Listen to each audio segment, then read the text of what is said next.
എല്ലാവരും ഒരു തവണ അൽഹംദുലില്ലാ എന്ന് പറ. നമ്മളൊക്കെ എത്ര വലിയ ഭാഗ്യമുള്ളവരാണ് പ്രിയപ്പെട്ടവരെ. ഞാൻ ഈ ഇടക്ക് ഒരു വീട്ടിൽ ദുആ ചെയ്യാൻ പോയി. ദുആ കഴിഞ്ഞ് ഇറങ്ങുമ്പോൾ അവർ എൻ്റെ കയ്യിലൊരു ഹദിയ ഏൽപ്പിച്ചു. ഞാനത് തിരിച്ചു കൊടുക്കാൻ ഒരുപാട് നോക്കി. കാര്യം എനിക്ക് ആ വീട്ടിലേക്ക് കയറി ചെന്നപ്പോൾ തന്നെ മനസ്സിൽ വലിയ സങ്കടം തോന്നി.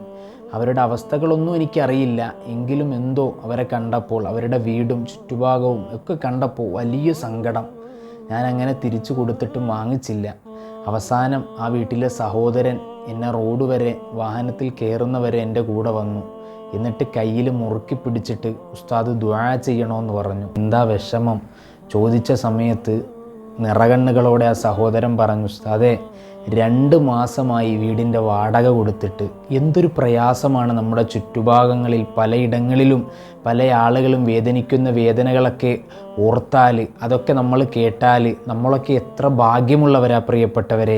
അൽഹംദുലില്ലാഹ് എത്ര തവണ നമ്മൾ പറയണം. ഞാൻ പറഞ്ഞു വന്നത് പരിശുദ്ധമായ ഖുർആനിലെ 65-ാമത്തെ അധ്യായം സൂറത്തു ത്വലാഖ് മദീനയിലാണ് ഇറങ്ങിയത്. 12 ആയത്തുകളുണ്ട്. ഈ സൂറത്ത് വെള്ളിയാഴ്ച രാവിൽ പാതിരാവിൻ്റെ സമയത്ത് ഒന്ന് എഴുന്നേറ്റിരുന്നൊന്ന് ഓതാൻ കഴിയുമോ?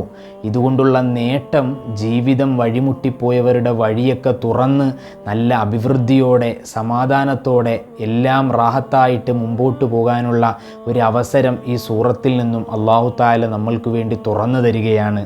നിങ്ങളിത് ഓതൂല്ലേ? നമ്മളുടെ ചുറ്റുഭാഗങ്ങളിൽ വിഷമിക്കുന്നവരുടെ അരികിൽ ചെന്ന് ഇതൊക്കെ ഒന്ന് പറഞ്ഞു കൊടുക്കുക. ദൂരെയുള്ളവരിലേക്ക് ഷെയർ ചെയ്യുക. ഇൻഷാ അല്ലാഹ് മറക്കരുത്. ഇന്ന് വെള്ളിയാഴ്ച രാവാണ്. വീണ്ടും കാണാം.